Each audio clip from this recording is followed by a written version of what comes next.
Karachi Sindh institute of child health and neonatology نے علماء کرام کی اعتراضات کے بعد ملک کے پہلے ہیومن ملک بینک کا منصوبہ روک دیا ہے۔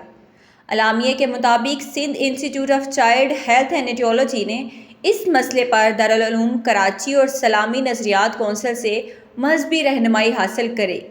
ادارے کی جاری پریس ریلیز کے مطابق سندھ انسٹیٹیوٹ آف چائلڈ نے ہیومن ملک بینک کے قیام سے پہلے دارالعلوم کراچی سے فتویٰ حاصل کیا تھا، جس کے بعد ملک بینک قائم کیا تھا۔ یہ فتویٰ اس بات کو یقینی بنانے میں اہم تھا کہ ادارے کی کوششیں اسلامی تعلیمات کے مطابق ہوں۔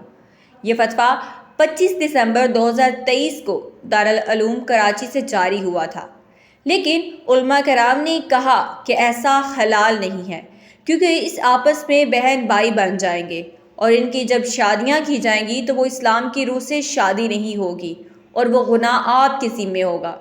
لہٰذا اس بینک کو نہیں بلکہ یہیں پہ روک دینا چاہیے۔ اس ملک بینک کو بنانے کی ضرورت اس لیے پیش آئی کہ قبل از وقت پیدا ہونے والے بچے 34 ہفتے یا اس سے کم مدت کے ہوتے ہیں، جن کا وزن 2 کلو سے کم ہوتا ہے۔